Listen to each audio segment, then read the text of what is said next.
Welcome to Pixel Hub Academy.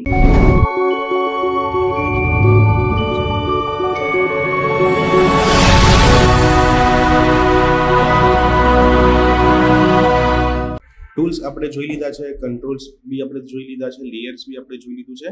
તો હવે આપણે જોઈશું લાઈક મેન્યુ બાર. અહીંયાથી આપણે સ્ટાર્ટ કરીશું ફાઇલ. અહીંથી તમારે ન્યૂ લેવું છે, અહીંથી ન્યૂ કરી દો. કંટ્રોલ એની શોર્ટકટ છે. આવી ગયું આપણું ફર્સ્ટ. અહીં તમે ચેન્જ કરી શકો છો.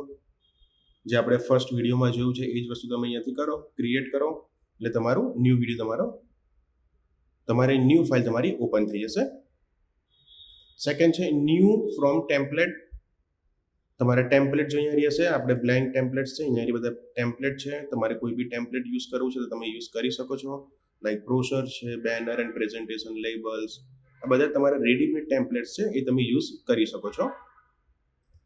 પછી ઓપન છે.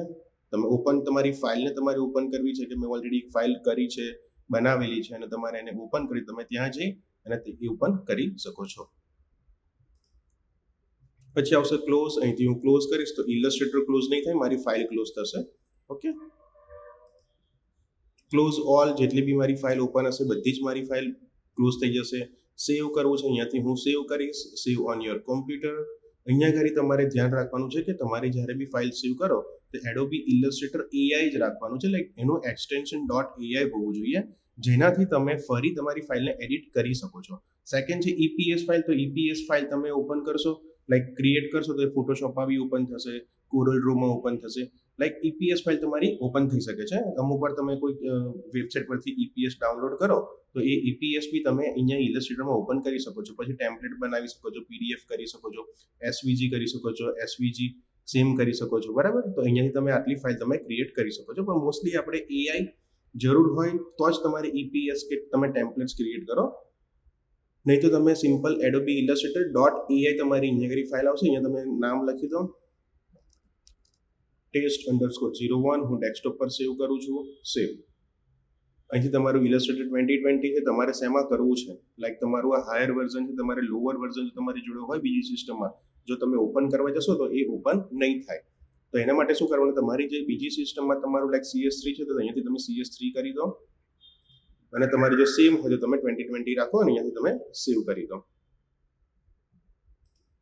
ફરી સેવ અ કોપી. સેવ અ કોપી થશે તમારી આ જ ફાઇલને, રાઈટ. વર્ઝન હિસ્ટ્રી તમારી અહીંયા વર્ઝનની હિસ્ટ્રી તમારે બતાવશે. આ ક્લાઉડ ડોક્યુમેન્ટ્સ શો હિયર.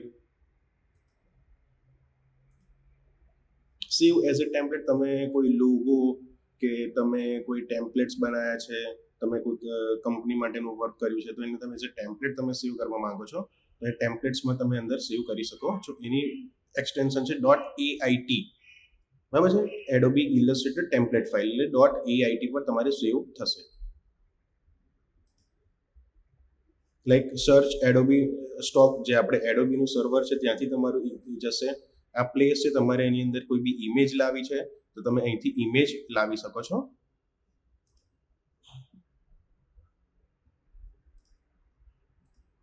અહીંયાથી તમે ડ્રેગ કરી શકો છો. તમે જેવું ડ્રેગ કરશો અહીંયા ઇમેજ તો તમને અહીંયા આગળ પૂછશે. લાઈક અહીંથી તમારે ઓલવેઝ એને ઇમ્બેડ કરી દેવાનું.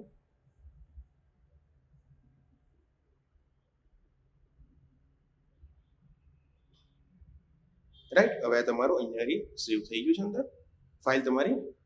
બરાબર છે. આ તમારું જે છે એ ફોટો તમારો રાસ્ટર બેઝ હશે, કારણ કે આપણે આ JPG ફોર્મેટમાં લાવ્યા છે. હવે ભૂલમાંથી તમે આ ફાઇલ કોઈ બીજાને સેન્ડ કરો છો તો ત્યાં આગળ તમારી ફાઇલ મિસિંગ બતાવશે. બરાબર છે, તો ત્યાં આગળ બી તમારી આ ફાઇલ હોવી જરૂરી છે. અને જો મિસિંગ બતાવે તો તમારે શું કરવાનું રહેશે, તમારે અહીંયા ફાઇલ પર ક્લિક કરવાનું, રીલિંક કરશો એટલે તમને પૂછશે કે ક્યાંથી રીલિંક કરવી છે. તો તમે તમારી જે આ ઇમેજ છે તો એને ફરી તમે ક્લિક કરો અને પ્લેસ કરી દો તો એ ફરી તમારી રીલિંક થઈ જશે. ઇન્વાઇટ ટુ એડિટ કરવા માટે લાઈક ક્લાઉડનું આપણે આ એક ઓપ્શન્સ છે, બરાબર છે, એ આપણે જરૂરી નથી. શેર ટુ રિવ્યુ માટે છે. અહીંથી એક્સપોર્ટ કરવું છે, એક્સપોર્ટ ફોર સ્ક્રીન્સ આવી ગયું. અહીંયાથી તમારે ઓલ એસેટ્સ એટલે બધા જ એસેટ્સ તમારે અહીંયાથી આવશે. જેટલા બી એસેટ્સ છે ક્યાં કરવું છે તો અહીંયાથી તમે ડેસ્કટોપ પર કરી શકો છો. ફોર્મેટ, કઈ ફોર્મેટ પર કરવું છે, અહીંયા આગળ તમારી ફોર્મેટ આવશે. PNG છે, JPG, PDF તમે મોસ્ટલી જેપીજી પર જ બધા ફોર્મેટ સેવ કરતા હોઈએ છીએ, તો આપણે જેપીજી પર કરી દો. અહીંથી સ્કેલ કેટલું કરવું છે આપણે એઝ અ ડિફોલ્ટ જે છે એ જ તમે રાખો. આપણું આર્ટબોર્ડ આવી ગયું, તો અહીંયાથી આર્ટબોર્ડ મારું બતાવશે. અહીંયા લાઈક તમારી જોડે આર્ટબોર્ડ 5 કે 6 કે જેટલા બી આર્ટબોર્ડ છે, રાઈટ. તો હવે હું અહીંયાથી એક નવું આર્ટબોર્ડ લઉં છું. 2 આર્ટબોર્ડ નવા લઈ લીધા છે. હવે એના ઉપર બી હું કોઈ બી એક શેપ મૂકી દઉં છું.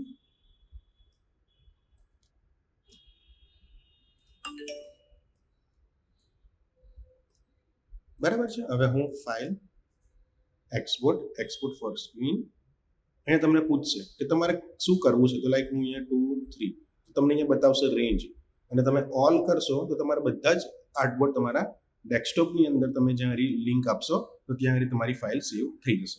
એ બી તમારું અહીંયા નામ છે, નામ ચેન્જ કરવું છે 1 2 and 3. તમારે કરવું છે પીએનજી, બરાબર છે.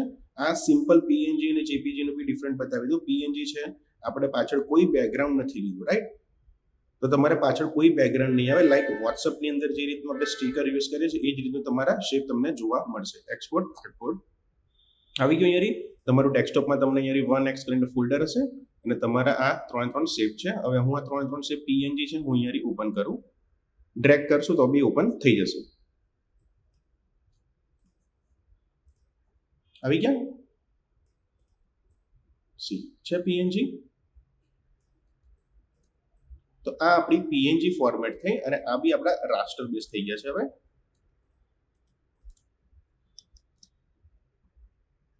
લાઈક એ તમારી એક બીટમેપ બની ગઈ છે. હવે જેપીજી માં તમે કરો લાઈક એક્સપોર્ટ ફોર સ્ક્રીન.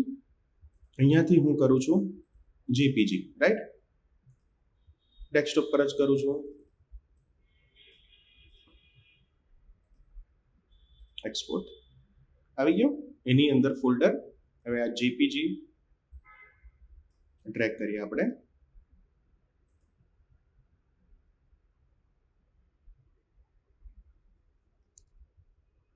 આવી ગયો. તો જેપીજી માં શું થયું કે લાઈક તમને પાછળ ડિફોલ્ટમાં તમને બેકગ્રાઉન્ડ મળે છે, જ્યારે પીએનજી માં તમને બેકગ્રાઉન્ડ નહીં મળે.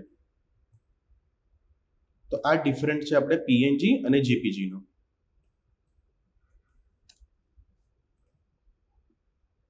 ફરી તમારે એક્સપોર્ટ એઝ કરવું છે, અહીંયાથી સિમ્પલ તમે કરી શકો છો. યુઝ આર્ટબોર્ડ કરીશ, રાઈટ. તો મારા આર્ટબોર્ડની અંદર હશે એ જ વસ્તુ આવશે, આર્ટબોર્ડની બહારની વસ્તુ નહીં આવે. અને જો હું ભૂલમાંથી યુઝ આર્ટબોર્ડ નહીં કરું અને લાઈક મારું આ સર્કલ બહાર છે, બરાબર છે. હવે એડિટ, પહેલા આપણે આર્ટબોર્ડ કાઢી નાખીએ. હવે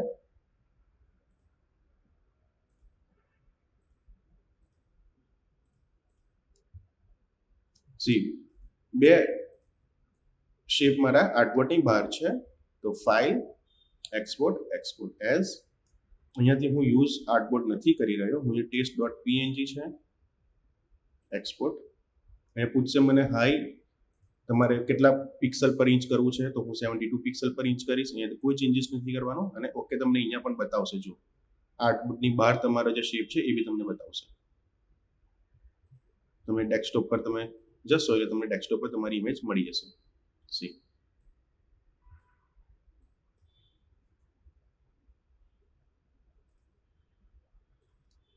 આવી ગઈ.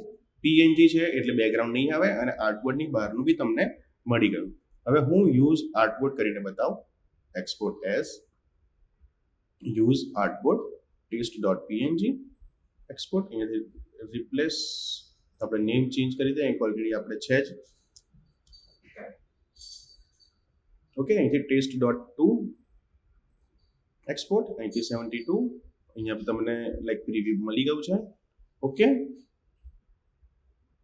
આવી ગયું ટેસ્ટ આપણું. તો તમારું આર્ટબોર્ડ જે છે એ જ પ્રમાણે તમને તમારું આઉટપુટ મળશે. સી છે પેકેજીસ છે. અહીંથી તમારે કોઈ યુઝ નથી કરવાનો. આપણે આનો સ્ક્રિપ્ટ છે. તમારી સ્ક્રિપ્ટ જો તમારે હોય તો તમે યુઝ કરી શકો છો. બધી અલગ અલગ ટાઈપની સ્ક્રિપ્ટ હોઈ શકે છે. ડોક્યુમેન્ટ સેટઅપ તમારે કરવું છે તો તમે અહીંથી એડિટ આર્ટબોર્ડ કરી શકો છો. બ્લીડ છોડવી છે તો બ્લીડ ટોપ બોટમ તમે ચેન્જ કરી શકો છો. ગ્રીડની સાઇઝ તમે ચેન્જ કરી શકો છો. ગ્રીડનો કલર ચેન્જ કરી શકો છો. સી હું ડાર્ક કરું છું તો ડાર્ક થઈ જશે. સી ગ્રીડ હવે તમારી આવશે તો એ ડાર્ક કલરની આવશે. વ્યૂમાં જઈએ, શો ગ્રીડ આવી ગઈ તમારી ડાર્ક કલરની. તો જે બી તમારું સેટઅપ છે તમે અહીંથી કરી શકો છો. ડોક્યુમેન્ટનો કલર આપણે ચેન્જ કરવો છે તો મારે લાઈક આરજીબી છે આપણી ફાઇલ જ્યારે લીધી હતી તો અહીંયા કરી જુઓ ઉપર test.ai આરજીબી છે. તો ફાઇલમાં જઈશ હું, અહીંથી હું CMYK કરી દઈશ તો મારી અહીંયાની ફાઇલ CMYK થઈ જશે. ફાઇલની ઇન્ફોર્મેશન છે, અહીંયાની ફાઇલની ઇન્ફોર્મેશન તમારે લખવું તમે લખી શકો છો. તો એઝ એ તમારી ફાઇલ એ ડિટેલ સાથે તમને જોવા મળશે. ફાઇલ અહીંથી તમારે પ્રિન્ટ કરવું છે તમે પ્રિન્ટ બી કાઢી શકો છો. ડાયરેક્ટ તમારું પ્રિન્ટર કનેક્ટેડ હશે તો અહીંથી ડાયરેક્ટ તમારી પ્રિન્ટ નીકળી જશે. ઓકે, તો આ થયું આપણું ફાઇલ મેન્યુ. નેક્સ્ટ વિડીયોમાં આપણે એડિટ જોઈશું. Okay, thank you.